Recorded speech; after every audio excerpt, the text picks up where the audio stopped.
digo, el miércoles la prueba, es ya previsible para ustedes. Y además tienen la certeza que es ese día. Eso les da seguridad, ¿no es cierto?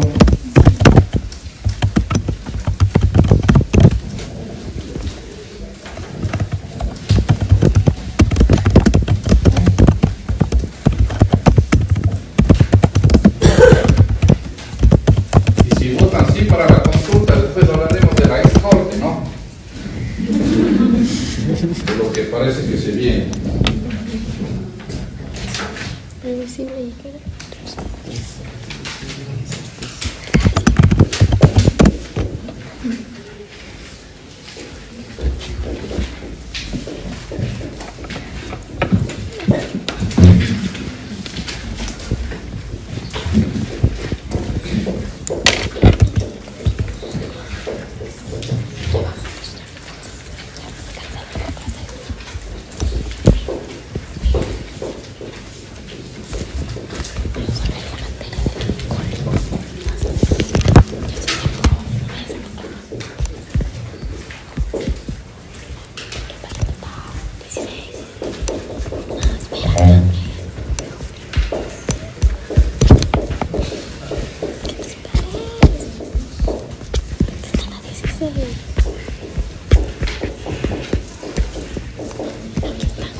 Debe ser revisando la ley orgánica de recursos hídricos, uso y aprovechamiento del agua.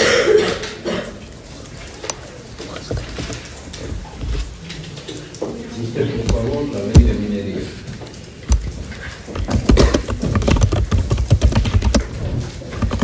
Esta clasificación se refiere a los bienes inmuebles por su esencia, ¿no? Tenemos tres tipos de bienes inmuebles por su esencia: por la naturaleza, por la adherencia, por la incorporación, y y por la destinación o afectación, ¿no? Esos tres tipos de inmuebles, la esencia, ¿no? Todos ya sabemos qué significa la esencia, ¿no? Lo que le hace. Ahora, eso vamos a ir viendo. Ahora vamos por la naturaleza. Si yo digo que el bien inmueble por la naturaleza es aquel bien que tiene las características propias de un bien inmueble, ¿no? Que lo distingue. Entonces, la pregunta sería, si digo que tiene las características propias de un bien inmueble, ¿ese bien se puede trasladar o no se puede trasladar? No, ¿cómo van a mover su terreno? No, ¿qué tal?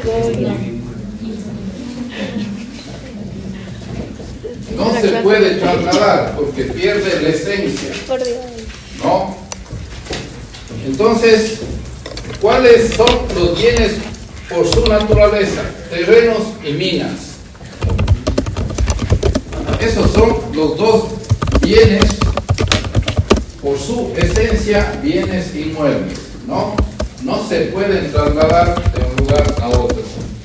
¿Se acuerdan que les dije que había en los copiados del doctor Homero Moscoso alguna situación que en algún lado le trasladaron a un edificio sin que haya la verificación si es que esa situación ocurrió o no? Pero todos podemos coincidir que seguramente si en algún momento la tecnología lo permite va a ser una situación tremendamente costosa, ¿no? Ahora, refiriéndonos al primero, ya decimos que por su esencia son terrenos y minas. ¿Qué son los terrenos?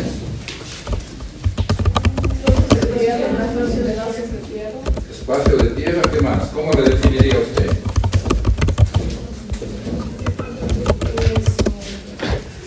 Espacio de tierra, ¿qué más? ¿Qué otra característica le daría? Que es un espacio delimitado. Muy bien. Yo siempre el consejo que doy a un abogado, ¿no? Es que cuando yo voy a tratar sobre un bien inmueble, le tengo que aconsejar a mi cliente que ese terreno esté correctamente singularizado e identificado. De tal manera que, si yo me voy a una inspección judicial y el juez me dice, ¿dónde está el terreno? Yo le indico, le digo, ese terreno es juez. Ese que está plenamente identificado y singularizado. ¿Cómo lo voy a identificar? Con un muro, con una cerca, postes de madera, postes de cemento, con alambre de púas, ¿no? De tal manera que, si yo le señalo al juez que tiene la característica que él no se va a confundir, no le estoy señalando una pampa y le digo, vea ahí, ese trozo, ahí, es ese terreno. De tal manera que el juez va a saber exactamente de qué terreno le estoy hablando yo, ¿no? Antes, ustedes saben que nosotros no teníamos la tecnología que tenemos de este rato. Todo informe pericial ahora, el perito dice GPS y le da las coordenadas X, coordenadas Y, ¿no?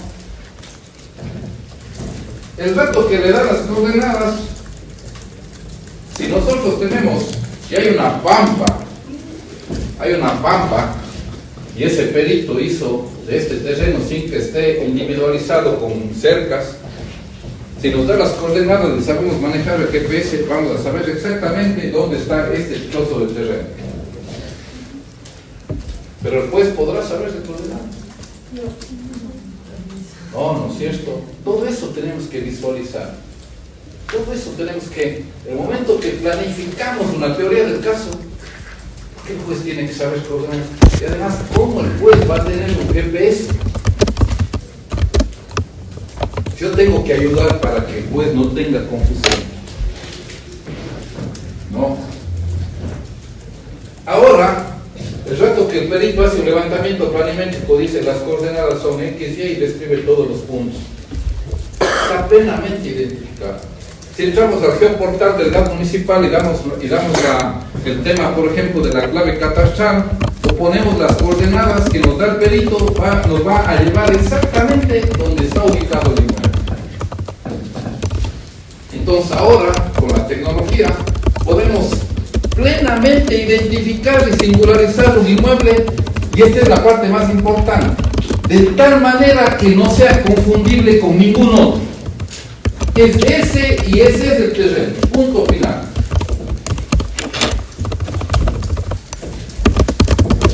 ¿Y esto por qué tiene importancia?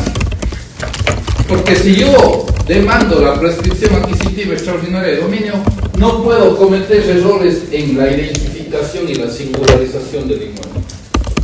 No puedo cometer errores. Y si yo demando la reivindicación del bien inmueble, no puedo cometer errores. Es ese terreno el que estoy reivindicando y ningún otro.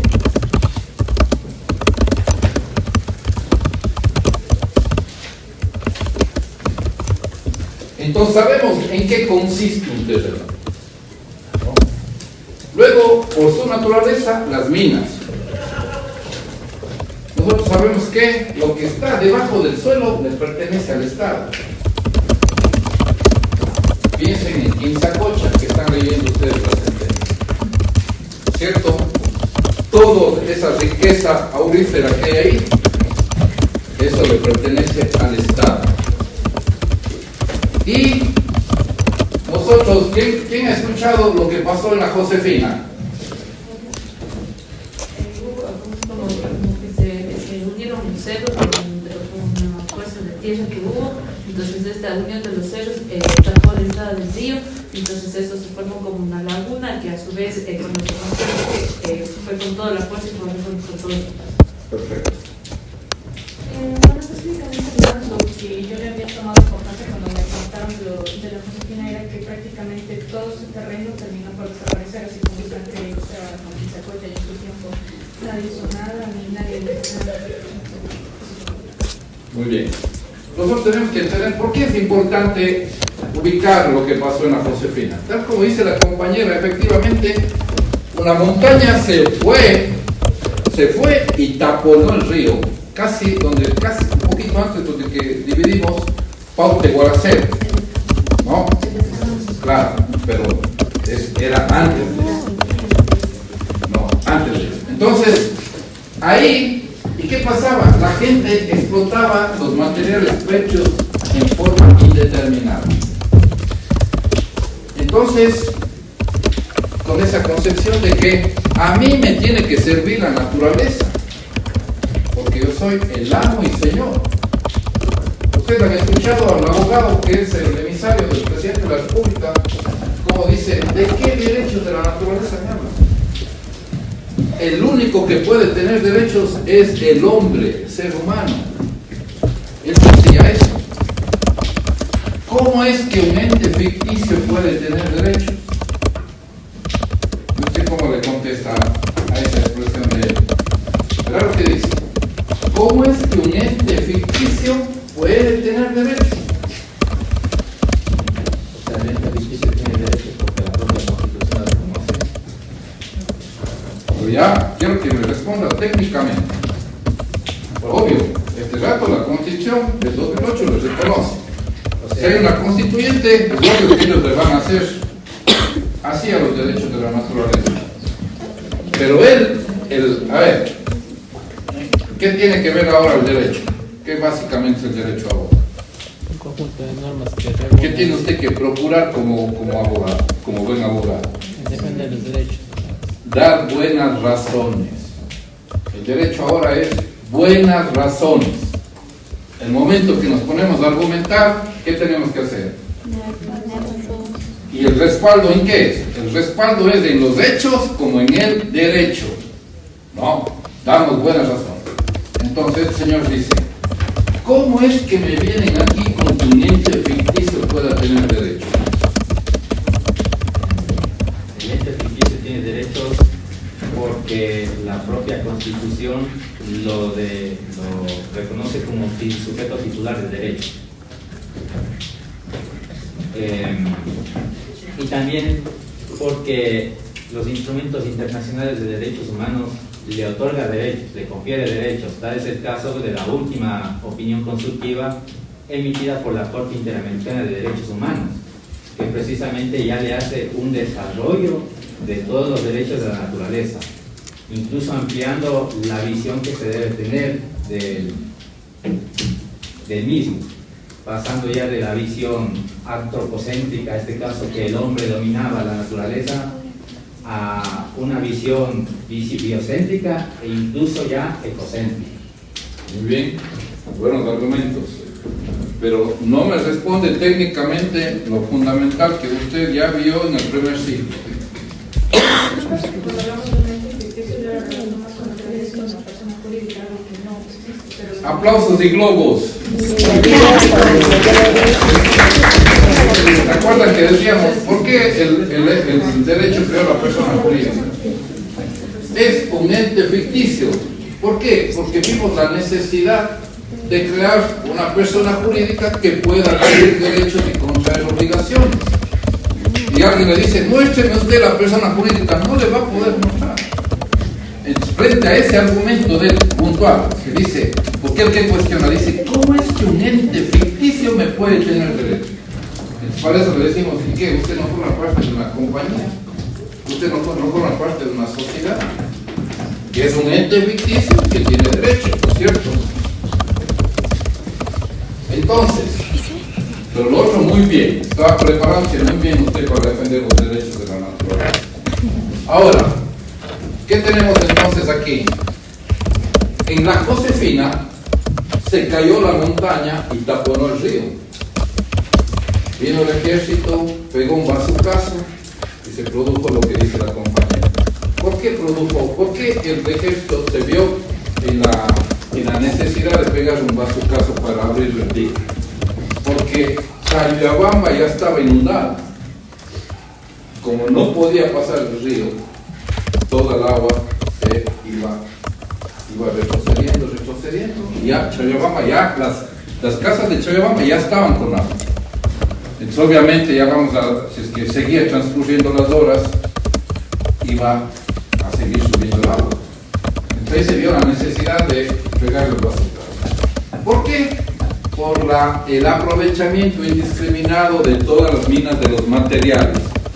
Ustedes iban al sector del descanso y era todo el día volquetas, arena, ripio, todo ese material para las construcciones.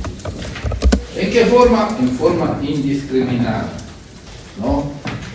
Entonces tienen ustedes una situación puntual que ya ocurrió en la zona y que es un aprovechamiento por parte del ser humano sin ningún tipo de limitación frente a esos recursos.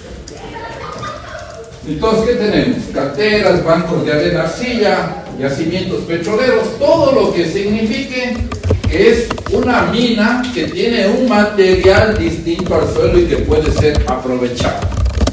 Ahora, ¿qué nos vamos a acordar?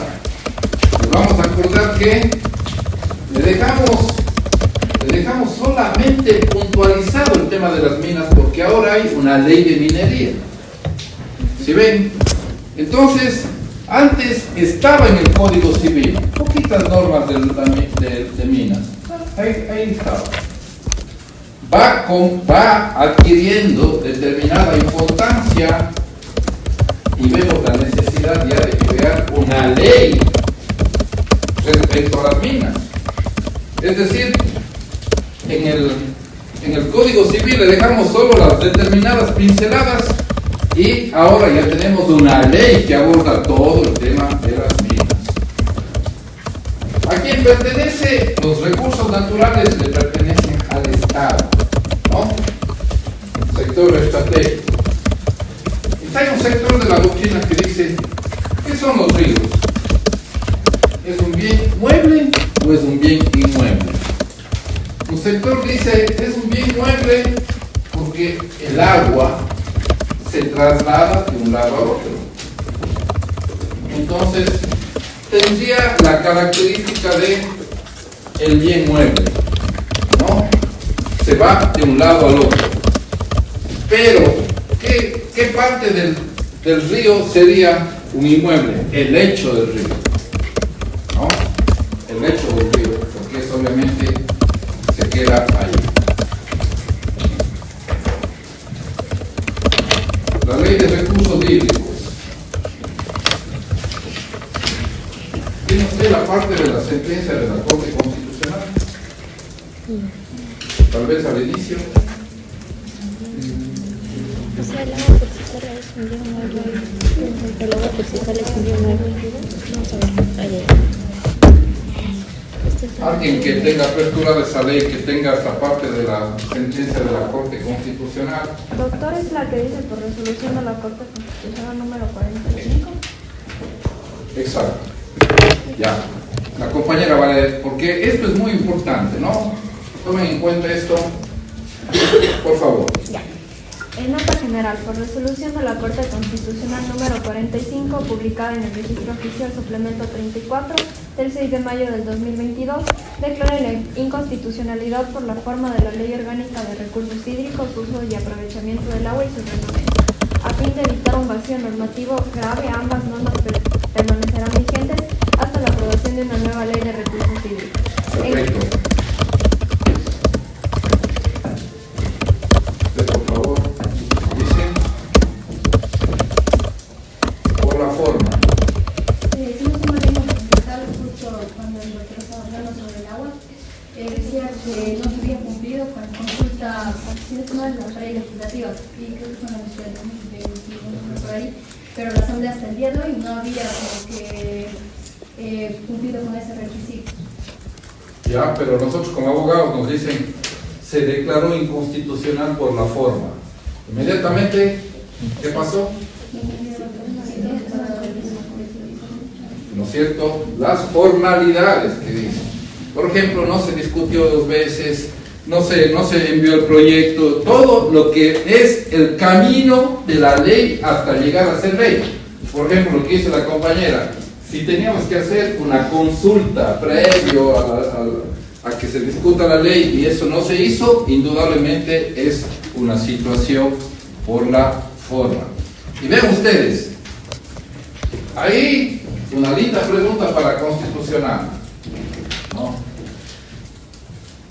¿Puede algún momento regir una ley que es inconstitucional?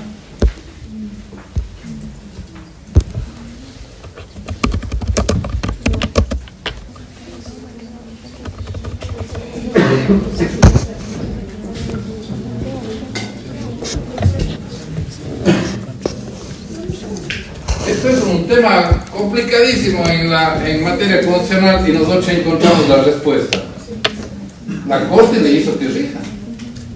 Le dijo, es inconstitucional y hay pondero. Es inconstitucional y le dejo al país sin una ley. Y esto es un tema político. ¿Por qué? Le dejo sin una ley del recurso humano, de un derecho humano fundamental para que aquí la gente siga haciendo lo que le dé la gana con el agua. O sacrifico la inconstitucionalidad y le digo que rija hasta que aparezca la nueva ley. Y eso hizo la Corte. Le dice como que no haya ley, que esto rija. Obviamente hasta que se expida la nueva ley. Y ya ven, está la respuesta. ¿Puede regir algo inconstitucional? Sí, esta ley.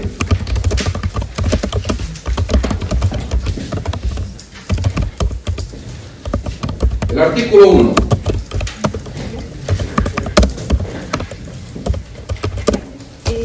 Artículo 1. Naturaleza jurídica. Los recursos hídricos son partes del patrimonio natural del Estado y serán de su competencia exclusiva, la misma que se ejercerá concurrentemente entre el gobierno central y los gobiernos autónomos descentralizados de conformidad con la ley. El agua es patrimonio nacional estratégico de uso público, dominio inalienable, imprescriptible, inembargable y esencial para la vida, elemento vital de la naturaleza y fundamental para garantizar la soberanía alimentaria. ¿Qué nos viene a la mente con este artículo 1? Aparte de dar las características del agua, ya nos dice términos que nosotros ya dominamos. Uso público, dominio, inalienable, imprescriptible, sabemos perfectamente, inembargable, sabemos qué es embargable y qué no es embargable, esencial para la vida, elemento fundamental. Si ven, ya nos da términos que nosotros ya dominamos técnicamente. Y termina diciendo la soberanía alimentaria, que ya nos recuerda la ley de ordenamiento territorial, uso y gestión de las tierras ancestrales y todo eso, ¿no? La ley de tierras rurales y territorios ancestrales, donde fue creada año 2016, precisamente para garantizar la soberanía alimentaria y precisar cuál es el destino de las tierras rurales. Ese es un método de interpretación. Estoy ejecutando yo este rato. ¿Cómo se llama ese método?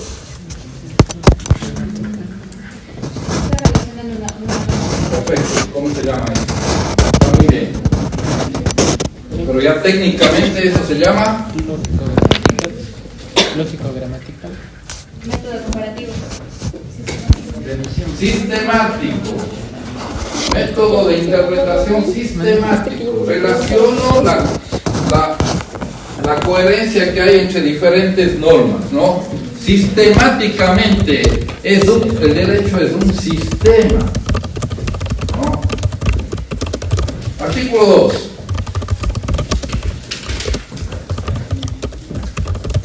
Artículo 2. Ámbito de aplicación.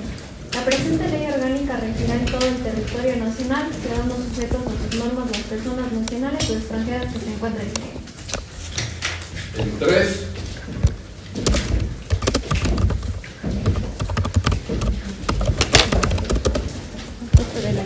Artículo 3. Objeto de la ley. El objeto de la presente ley es garantizar el derecho humano al agua, así como regular y controlar la autorización, gestión, conservación, restauración de los recursos hídricos, uso y aprovechamiento del agua, la gestión integral y su recuperación en sus distintas fases, formas y estados hídricos, a fin de garantizar el suma causario o buen vivir y los derechos de los naturales establecidos en la Constitución. Solo pónganse a pensar, si hay un cambio en la Constitución, tenemos que volver a reformar todas las leyes. Porque tenemos un proceso de creación de ley de 17 años, que obviamente tiene su base, como no puede ser conforme en la Constitución de la República, la garantía normativa, que se llama. Así que si le damos el vire, gran trabajo para los legisladores. Hasta aquí lo de esta ley.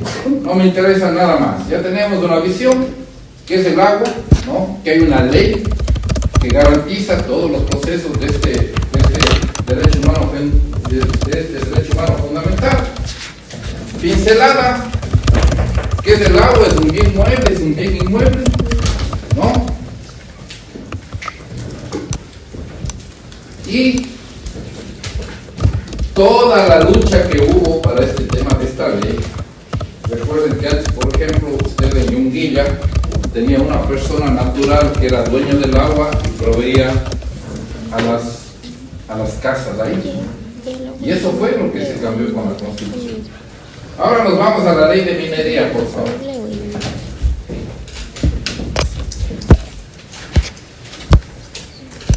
Artículo 1. Artículo 1. Del objeto de la ley. La presente ley de minería norma el ejercicio de los derechos soberanos del Estado ecuatoriano para administrar, regular, controlar y gestionar el sector estratégico minero de conformidad con los principios de sostenibilidad, precaución, prevención y eficiencia. Se exceptúan de esta ley el petróleo y demás hidrocarburos. Estos términos son importantes, ¿no? Porque son parte del análisis de la sentencia. Sostenibilidad, ¿cuándo se aplica el principio de precaución? Hay todo un debate en esa sentencia del principio de precaución, ¿no? Todo un debate porque es una de las acusaciones precisas. Luego, ¿cuándo el de prevención y el de eficiencia?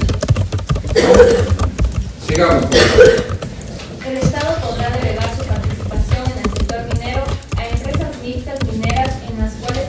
mayoría accionaria o a la iniciativa privada y a la economía popular y solidaria para la prospección, exploración y explotación o el beneficio, fundición y refinación, si fuera el caso, además de la comercialización interna o externa de sustancias minerales. Artículo 2. Artículo 2. Ámbito de aplicación. A fin de normar la delegación prevista en el artículo anterior, la presente ley de minería regula las relaciones del Estado con las empresas mixtas mineras, con las personas naturales o jurídicas nacionales o extranjeras, públicas, mixtas, privadas, y las cuales de estas entre sí, respecto de la obtención, conservación e inserción de derechos mineros y de la ejecución de actividades mineras. Aquí vamos distinguiendo determinadas frases. Yo obtengo derecho minero, obtengo, tiene un proceso natural, ¿no es cierto? Obtengo, conservo y extingo. ¿No? Obtención, conservación y extinción de derechos mineros y de la ejecución de las actividades mineras.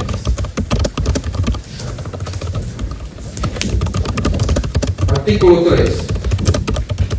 Artículo 3. Normas supletorias. Son aplicables en materia minera en la relación Estado-particulares y de estos entre sí la normativa administrativa, contenciosa administrativa, de soberanía alimentaria, tributaria, penal, procesal penal, de empresas públicas, societaria, civil, procesal civil, de gobiernos autónomos descentralizados, de patrimonio cultural y más normativa de la legislación positiva ecuatoriana aplicable al sector geológico minero en todo lo que corresponda y no esté expresamente regulado en la presente ley. ¿Cuándo aplica la supletoriedad de la ley? ¿Perdón? Cuando existe un vacío en la norma. O sea, diríamos que uno de los requisitos para la supletoriedad es precisamente que esa ley no tenga una regulación respecto al tema que estamos tratando. Entonces, cuando yo hablo de supletoriedad, inmediatamente me refiero a la remisión, ¿no? Porque la norma me remite, me dice, si es que usted no encuentra algo aquí, remítase a estas, ¿no? Entonces ahí yo hablo de la supletoriedad. Y se supone que la supletoriedad debería ser consecuente en decirme si es que en esta área específica del derecho usted no encuentra algo aquí, váyase a tal lado, ¿no? Y vean lo que hace aquí el legislador. Hace, y por eso es el riesgo de darles, de designar asambleístas constitucionales. Una ley que es, digamos que, un poquito menos compleja que una constitución. Vean lo que hace. Ejemplificativamente dice, váyase, casi nombran 10 códigos. Váyase a esto, y después termina diciendo, y más normativa de la legislación positiva. O sea, todo. Pudieron haber iniciado por ahí, ¿no? A toda la normativa que rige en el país, y ya. Porque mencionan una ley, otra ley, otra ley, otra ley, y más normativa. Eso técnicamente es pésimo. Artículo 28. ¿Será que vamos a ver un articulado que yo considero que es importante saber en esta ley y no de ninguna manera toda la ley? Por favor. Artículo 28. Libertad de prospección.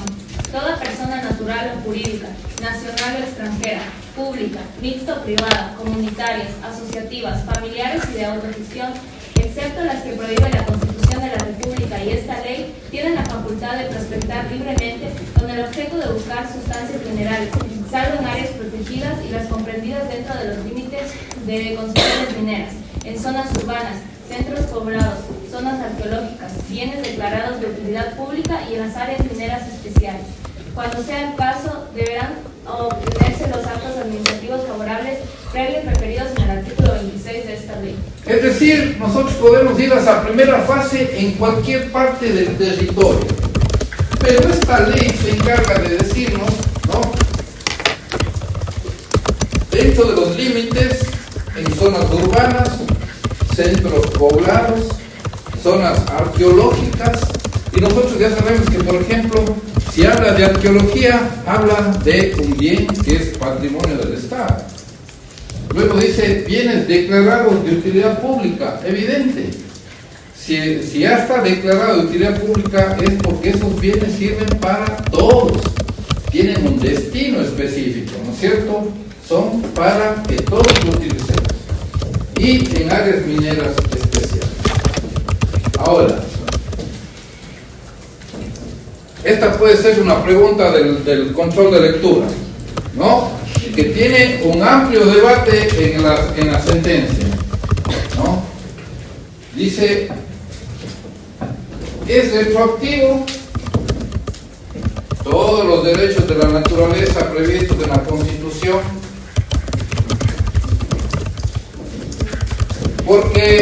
Porque yo le agregaría algo que tal vez no esté en la sentencia. La pregunta es, ¿por qué qué dos consultas populares hablamos en el caso de Quinzacocha? Girón y Cuenca, ¿cierto?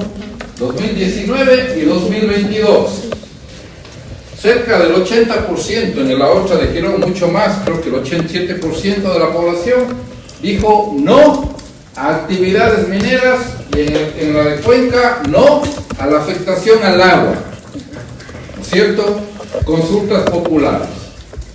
Ahora, si esas consultas populares obligan, verán que esto es súper importante. ¿Por qué? Ustedes escuchen una entrevista que le hacen al economista Acosta. La Sofi se fue al evento que hubo en la universidad, en la biblioteca de la universidad. ¿Se acuerdan? Algunos de ustedes estuvieron ahí. Y yo me acuerdo que Sofía decía, a mí me agradó la intervención del economista Acosta, ¿no? El economista Acosta es el asambleísta que presidió la Asamblea Constituyente del 2008. Primer punto. O sea, él era pana de Rafael Correa, ¿no? Luego él se separó, ahora es un crítico del correísmo y todo, pero en ese tiempo tan pana que le nombraron presidente de la Asamblea y luego fue ministro de Energía. Ministro de Energía. Estuvo poco tiempo y ahí salió. Pero ¿por qué es relevante? Y sería bueno que le vayan y le escuchen, ¿no?, al hijo de él, es el economista Acosta Burneo. Él tiene una entrevista que critica todo lo de Quinzacocha, critica que toda esta manifestación que hubo, y es interesante porque le van a escuchar y ustedes ya podrían pensar cómo le voy a contrastar y responder a este economista. Es un economista derechoso, ¿no?, que seguramente él está promoviendo, él primero está promoviendo el sí en la consulta, en la constituyente, y él seguramente va a poner normas como, por ejemplo, esto de la concesión minera sería escrito en piedra. O sea, se da porque oiga las consultas, ¿qué me importa? La consulta es posterior. La concesión minera ya fue anterior. Y lo posterior no puede cambiar, no tiene efecto retroactivo. ¿Verdad que estoy hablando de normas jurídicas que nosotros sabemos? ¿No? Él le diría a usted, ¿y cómo usted le quiere dar efecto retroactivo a la consulta? ¿Por qué le quiere dar efecto retroactivo? Si la empresa tiene la concesión dada en buena ley, ¿no? Y la inversión de la empresa y todo lo que invirtió, ellos invirtieron, ¿por qué? Porque tiene la concesión. O sea, hay un debate, ¿verdad? Y este debate no es pacífico. Y ahí ustedes tienen en la sentencia del voto de mayoría, tienen una respuesta a esto, porque fue una de las alegaciones.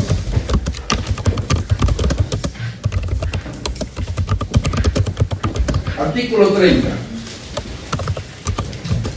Doctor, una pregunta. ¿Qué hablaba usted aquí de que nosotros podemos ir a esa primera fase cualquier parte del territorio, pero dentro de los límites.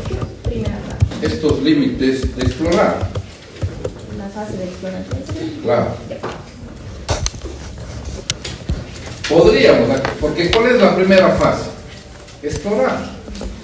Oigan, hay oro atrás de cajas. ¿Qué hay que hacer? Primero explorar, a ver si hay o no hay. ¿Cierto? Esa es la primera fase de la actividad minera. Artículo 30. Artículo 30. Concesiones mineras. El Estado podrá excepcionalmente delegar la participación en el sector minero a través de las concesiones. La concesión minera es un acto administrativo que otorga un título minero sobre el cual el titular tiene un derecho personal, que es transferible previa a la calificación obligatoria de la idoneidad del concesionario de los derechos mineros por parte del Ministerio Sectorial. Y sobre este se podrán establecer prendas, cesiones en garantía y otras garantías previstas en las leyes, de acuerdo con las prescripciones y requisitos contemplados en la presente ley y su reglamento general. El rato que le vamos a desmenuzar esta norma y le tenemos una comprensión técnica de todo lo que quiso decir, habremos dado un paso importantísimo, ¿no? Dice, la concesión minera es un acto administrativo, ¿no? Cuando hablamos de acto administrativo, ¿en qué pensamos?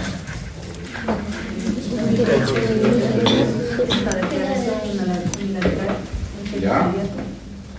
¿Qué concede el acto? Derechos a una persona. Luego, estamos hablando de una autoridad pública. Estamos hablando de una autoridad pública competente, ¿no? Estamos hablando de que el acto administrativo goza de todos los requisitos de legalidad, ejecutividad, y que yo le puedo impugnar al acto administrativo en sede judicial y en sede administrativa, ¿no es cierto? Todo acto administrativo es impugnable. Ya hemos dado un bosquejo del acto administrativo. Le otorga un título minero, ¿no? Y verán, ¿qué palabra usa la ley? Un título. Un título. ¿Cómo les relacionan ustedes con algo que les sea un poquito más afín? Título de propiedad, una letra de cambio, dice, demando el pago de este título, letra de cambio. Demando el pago de este título, cheque, que es exigible y donde está inserto el derecho, ¿no? Es como que, ¿no es cierto? La señorita dice, esta casa es mía, ¿cuál es su título?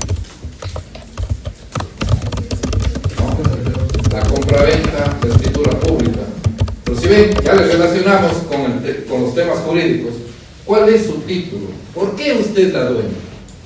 Puede ser una compraventa, una permuta, ¿no es cierto? Una donación. Pero yo ya tengo un título, es decir, este título acredita la propiedad que yo tengo en eso. Luego estamos refiriéndonos al título minero.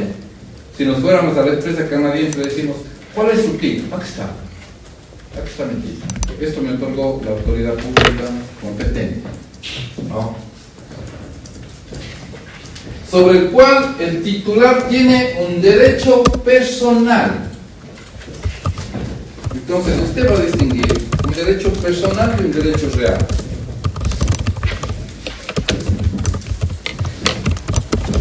Eso ya vimos, ¿no?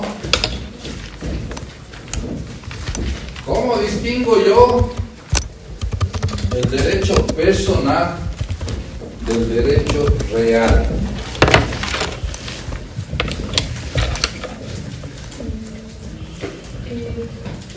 Lo que me acuerdo ahorita sería más que nada los derechos personales que tienen que ver, o sea, más que nada con lo que podemos ejecutar nosotros como personas. O sea, me acuerdo que, o sea, medidas cautelares, o sea, una forma de atentar contra el proceso era la previsión de salida del país, mientras que los reales tienen que ver más con el patrimonio y los bienes de la persona. Podría ser también que los derechos personales, o sea, los tiene que respetar una persona en específico, o sea, si genera la obligación solo con una persona, con los reales todos tienen que respetar. Por ejemplo, si tiene una casa, nadie puede entrar a mi casa. Ese es el El personal puede ser persona o grupo de personas, ¿no es cierto?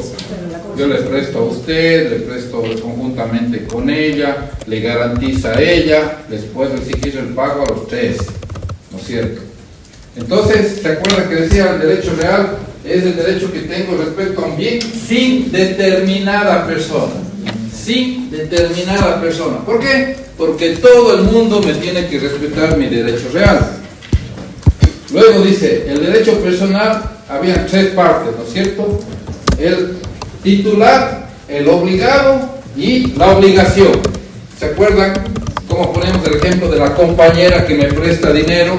Ella solo me puede demandar a mí y a nadie más. Solo me puede exigir a mí el pago de su obligación. Yo soy el único obligado para con ella. Luego, ustedes encuentran lógica que esta ley defina al tema minero como un derecho personal. ¿Quién es el obligado a respetar? ¿No es cierto? Usted no se puede ir a meter en la concesión minera y decir, déjeme, yo me vengo con mi lampita a sacar un poco de oro. ¿No es cierto? O sea, más bien se configuraría dentro de las características del derecho real, porque todo el mundo tiene que respetar. Además está dentro de ¿qué?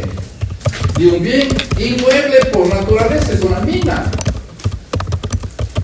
Está ahí. Y estamos hablando que el derecho real es respecto de bienes inmuebles. Pónganse a pensar una montaña por el descanso en el que saquemos ripio. ¿Quién tiene que respetar el derecho de esa propiedad? Todo el mundo. Todo el mundo tenemos que respetar.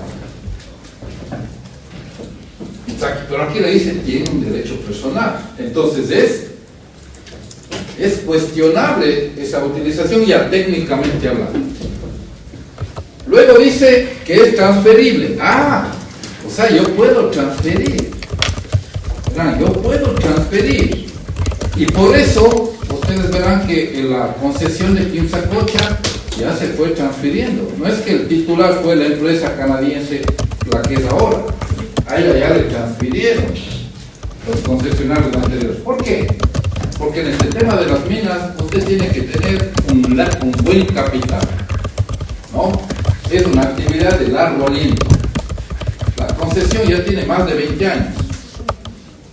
Entonces, si usted dice, yo tengo $50,000, voy a explorar, y no encuentra todavía, y ya gastó los $50,000, ¿qué dice? Dejo invertido los 50,000 sin haber encontrado nada, o saco un préstamo de 200,000 para seguir explorando. Ese es el tema, ahí, ¿no? Una persona que tiene una mina en la Ponce Enríquez me contaba que ellos empezaron como 20 personas y sabían que había, y es una mina que hasta ahora funciona, hasta ahora tiene más de 800 personas laborando ahí. Cuando yo me fui a la Ponce en el año 2016, más de 800 trabajadores, una mina súper bien organizada. El señor me contaba la historia. Empezaron como 20 amigos que se unieron ahí, vieron el capital. Ellos ya hicieron unos estudios y sabían que había oro. Pero obviamente en la fase de exploración, hasta encontrar la beta que le llaman, ¿no? Ya avanzaban y nada todavía. ¿Qué pasaba? Necesitamos $50,000. Entonces ahí la gente que sabía del tema decía, ya te compro a vos, porque vos ya no puedes dar $50,000. Y los otros socios decían, vos no puedes apostar, yo puedo apostar, pero ya te compro tu derecho. Y se fueron reduciendo, de los 20 habían quedado como 8. Y luego de eso, él me contó que uno de los socios se fue a trabajar en Estados Unidos y le iba re bien. Y es el que hace el hotel, el Hillary en la vía a Machala, el de, ya me voy a acordar del lugar, pero es inmenso ese que tiene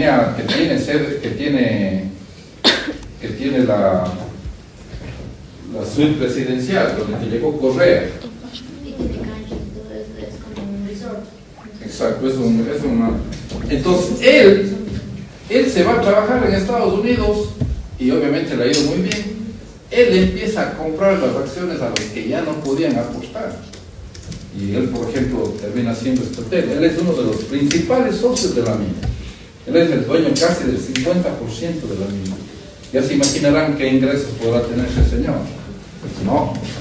Entonces, el tema de la minería es de largo aliento y de bastante capital hasta encontrar. Por eso es que vean, por ejemplo, ¿por qué ustedes creen que las empresas, verán que aquí no entró una persona natural y ellos, la empresa canadiense dice que a Cuenca le iba a tocar creo que $40 millones al año, cerca de 500 millones en los 12 años. O sea que ellos cuánto irán a recibir. Ahí tenemos la magnitud del tema económico de lo que representa ya la explotación de ese mineral.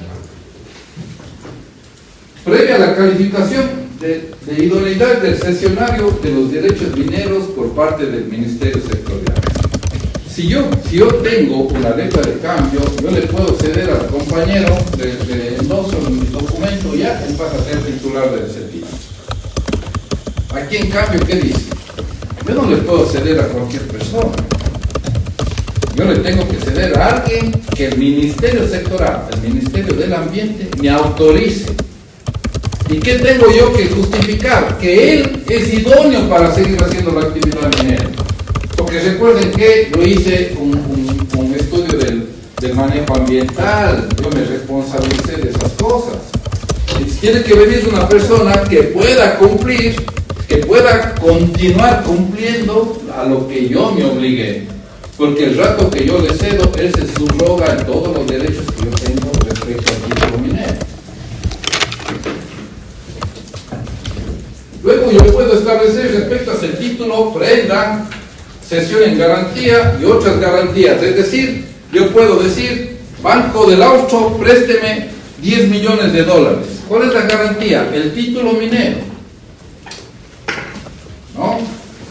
Es una prenda, yo puedo hacer que garantice una obligación que yo puedo contraer. ¿No?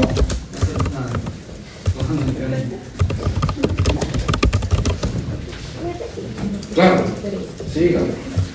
sigamos por favor. La inscripción. La inscripción de la transferencia del título minero será autorizada por la Agencia de Regulación y Control Minero una vez que reciba la comunicación de parte del concesionario informado la cesión de sus derechos mineros, de acuerdo a los procedimientos y los requisitos establecidos en el Reglamento General de esta ley. Dicho acto se perfeccionará con la inscripción en el registro minero previo el pago de un derecho de registro que corresponderá al 1% del valor de la transacción. Aquí, vean, aquí hay otra connotación, ¿no? Que nosotros ya sabemos. Los inmuebles están sometidos al registro al unísono. Sí. ¿Dónde les inscribimos? Registro de la propiedad. Aquí también dice, ¿hay un registro minero? Sí. Básicamente esto lo tiene el Ministerio del Ramo, pero también donde no hay en el Ministerio del Ramo se inscribe en el registro de la propiedad. ¿Por qué? Porque ahí consta como una especie de gravamen de que hay un título minero respecto a ese trozo de tierra. El artículo 31, por favor. ¿Es obligatorio que se registre esa mina como tal, tanto en el registro de la propiedad como en el registro minero, o puede ser cualquiera de los dos? Básicamente, yo considero que esto es una materia específica del Ministerio del Ramo. Pero lo que pasa es que antes del derecho civil, el Código Civil, cuando no había la ley, le decía que usted inscribe en el registro de la propiedad. El registro de la propiedad tenía un registro minero.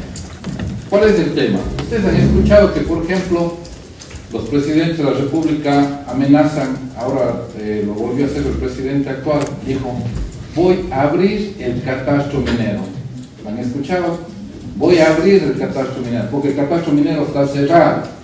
Es decir, que se supone que usted no puede este rato pedir una concesión minera. No. Ella dijo, voy a abrir el catastro minero. Eso quiere decir que yo voy a recibir nuevas propuestas de exploración de minerales. ¿Eso qué quería decir? Eso quería decir que usted como Ministerio del Ambiente se supone que sabe específicamente dónde hay concesión minera, dónde se está explotando. ¿Por qué? ¿Cuál es la lógica?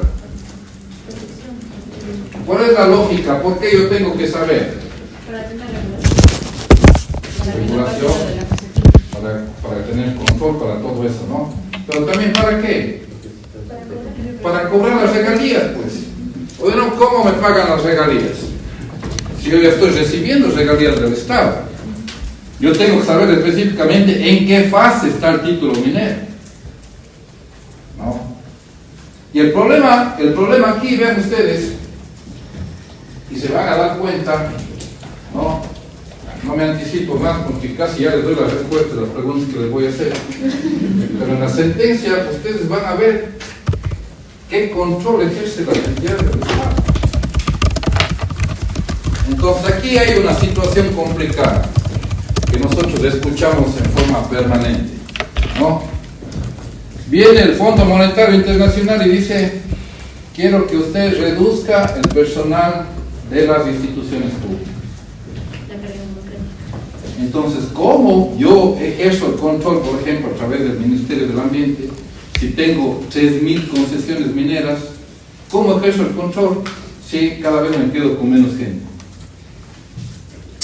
Entonces, lo grave de esto, que toda la ley que dice que me van a controlar, que me van a supervisar, que van a ver que yo haga un control responsable, que el plan de manejo que yo hice voy a ejecutar, todo puede quedarse en letra muerta si no hay control. ¿Sí ven? O sea, de nada podría servir la ley, la regulación, la prevención, si a la final no hay un ente que me termina controlando y por lo tanto yo puedo hacer lo que me da la gana y no me pasa nada. Porque eso, el Ministerio del Ambiente, que no haya explotación de las áreas madereras, y por ahí están sacando toda la madera del mundo. ¿Y quién controla eso? Y si usted se va al Ministerio del Ambiente y dice, ¿y qué personal voy a controlar? Si no tengo. Y eso, por ejemplo, nosotros tenemos en la función judicial. Sacan gente y después dice, ¿y ahora quién hace el trabajo que le hacía? ¿Qué produce eso? Un retardo en el despacho de las causas. Pero estamos cumpliendo las regulaciones del Fondo Monetario.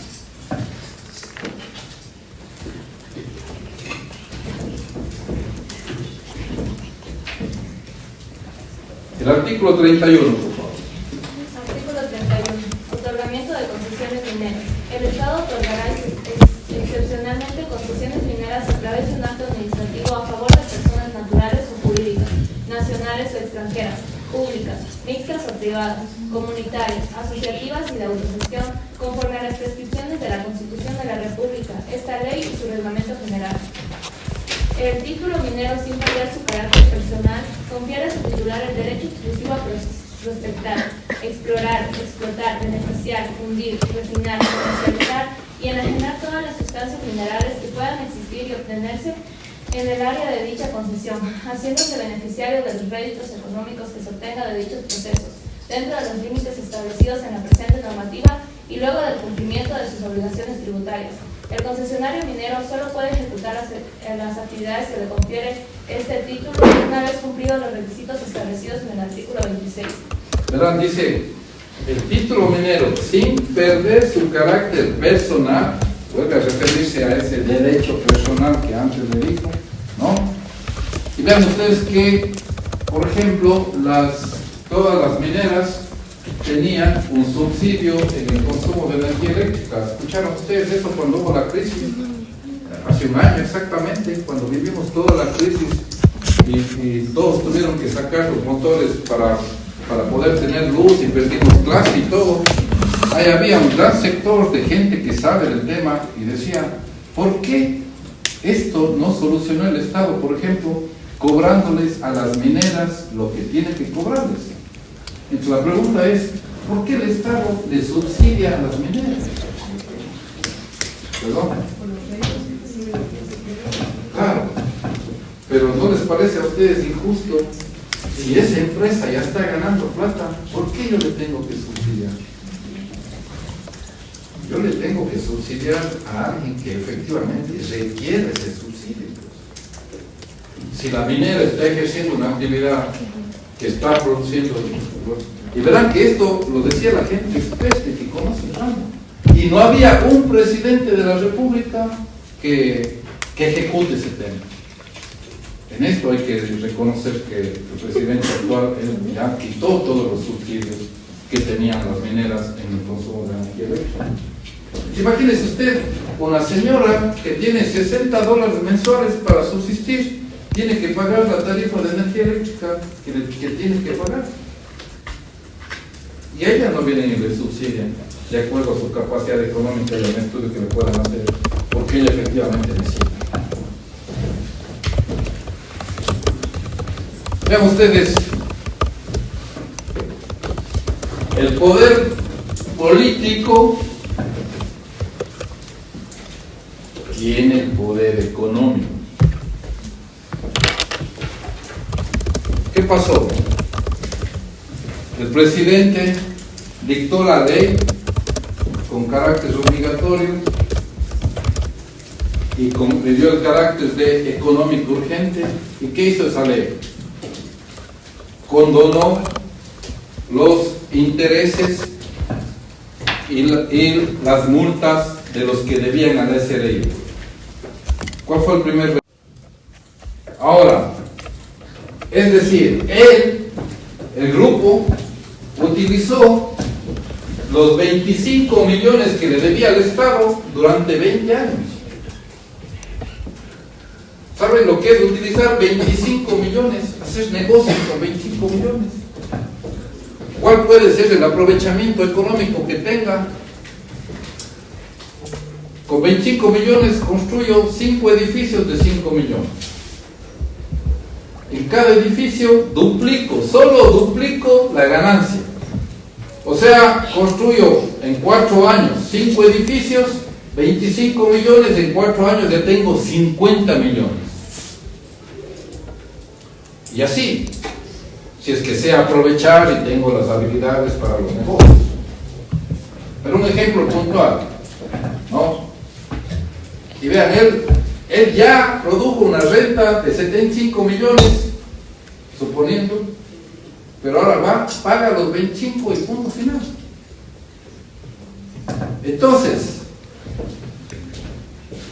si el señor quiere ser mañana funcionario público, yo que soy funcionario público, a mí me piden que no deba pensiones alimenticias, que no deba ni un centavo al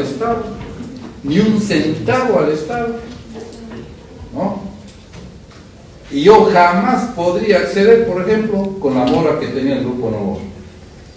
Nunca podría acceder al sector público. Entonces la pregunta es, ¿por qué esa distinción entre el sector público y el sector privado? O sea, el sector privado sí puede estar debiendo mucho dinero.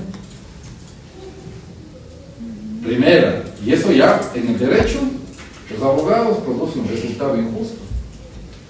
Ya no es una norma que produzca justicia. Y luego de eso, parecería ser que no solo ha hecho esto el presidente actual, todos los presidentes han hecho una condonación. ¿Se han visto ustedes? Condonación de los intereses que deben los que tienen créditos en el Banco de Fomento. Condonación de los que tienen créditos de ¿Cuál podría ser el comportamiento habitual de los morosos? No pago, pues, porque sé que viene el otro presidente y me va a condonar.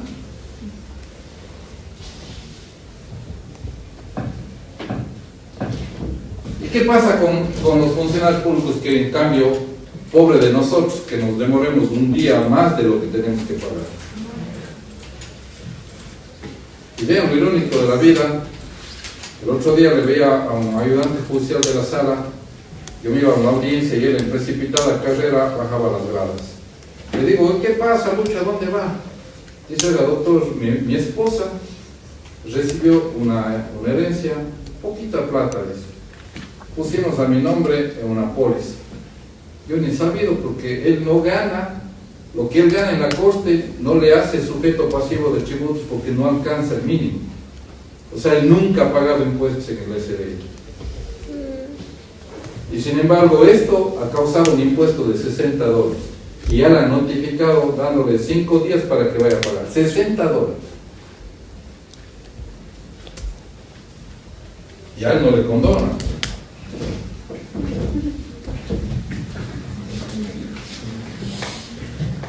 Sigamos. El título minero constituirá un título valor de acuerdo a las regulaciones que al respecto dicta la Superintendencia de Compañías y la Superintendencia de Bancos. Una vez que las reservas mineras contenidas en la concesión sean debidamente valorizadas por la Agencia de Regulación y Control Minero en los términos del respectivo reglamento de calificación de recursos y reservas mineras. ¿Qué es un título valor? Título valor es una letra de cambio. Si yo le pregunto y le digo, ¿cuánto vale tu título valor? Usted me dice, $20,000. ¿Quién aceptó esa letra de cambio? Pepito Pérez. ¿Por qué? Porque me debe. ¿Cuánto vale ese título valor? $20,000. Aquí dice, la concesión puede tener una valoración económica por parte de la autoridad, porque la tecnología lo permite. La tecnología ahora, por ejemplo, saben exactamente cuánto material hay ahí. Y si yo le digo, ¿a cómo está el gramo de oro? Me voy a inventar, $3,000. Potencialmente, ¿cuánto hay ahí? 100 gramos de oro. Potencialmente ahí hay $300,000. Entonces, si es que hacemos todos esos temas económicos, dice, el título valor de mi mina vale $300,000. Y eso es negociable. Porque es el respaldo de una obligación que yo me sustento en lo que yo tengo. Por eso dice, debidamente valorizadas por la Agencia de Regulación y Control Minero, ellos son los que dicen, esta mina tiene aproximadamente este producto tiene este valor económico, por lo tanto, tiene un título valor de $500,000. Sigamos. El otorgamiento de concesiones mineras no metálicas y materiales de construcción no estarán sujetos al remate y subasta pública referidos en esta ley. El reglamento general establecerá el procedimiento para tal efecto. Tengo una fase de exploración y una etapa de explotación. A su vez, la exploración, que es la primera fase, que como su nombre lo dice, estoy explorando, estoy viendo qué hay ahí, ¿no? Dice, inicial, estoy empezando, avanzada, ya estoy progresando en la exploración, y luego viene el periodo de evaluación económica, porque yo ya avancé, ya estoy en la capacidad técnica. A ver, gráficamente es como que en la primera fase estoy 10 metros bajo la superficie. En la segunda fase ya llegué a 60 metros bajo la superficie. Es decir, ya estoy cerca de la beta. No siempre hay beta, pero supongamos, ¿no? Ya estoy cerca de la beta. Y ahí los aparatos tecnológicos me permiten hacer, en cambio, la valoración económica. Porque usted dice, ¿cuánto voy a invertir? ¿Cuánto voy a invertir para llegar al lugar que quiero hacer? ¿Cuánto tiempo me va a llevar eso? ¿Cuántos trabajadores requiero? ¿Qué maquinaria requiero? Voy a invertir 10 millones. ¿Y cuánto voy a sacar de acuerdo a los estudios que me permite hacer la tecnología? Voy a sacar 12 millones. ¿Vale la pena invertir 10 para sacar 12? ¿En qué tiempo? ¿No? O voy a sacar 8, ya no sirve. Es decir, perdí todo lo que invertí. ¿Por qué? Porque no puedo continuar. Si es que lo que me encuentro es poco, ¿para qué voy a seguir? Frente a todos los recursos que voy a tener que invertir para sacar ese poco. Por eso es que ahí va la evaluación económica. Y ahí, el que está en la fase de exploración decide y dice, ¿avanzamos o hasta ahí llegamos, señores? Porque ahí usted tiene que ver si económicamente eso no es rentable continuar con la dirección. 37. Artículo 37. Etapa de exploración de la concesión minera. Una vez otorgada la concesión minera, su titular deberá realizar lo que constituirá el periodo de exploración inicial. No obstante, antes del vencimiento de dicho periodo de exploración inicial, el concesionario minero tendrá derecho a solicitar al Ministerio Sectorial que se le conceda otro periodo de hasta 4 años para llevar adelante el periodo de exploración avanzado, en cuyo caso su solicitud deberá contener la renuncia expresa a una parte de la superficie de la extensión total de la concesión otorgada originalmente. Ya, hasta ahí. Hasta ahí son las normas que yo quería que ustedes tengan conocimiento de esta ley, que nos dan una, digamos que una visión, si quieren, limitada, pero nos da más o menos una visión de lo que constituye la ley de minería y cuáles son las bases, qué se requiere, cómo se concede y qué tengo yo que ejecutar para que la autoridad competente me dé el título minero y qué características tiene ese título minero, ¿no? Entonces, vamos a quedar ahí.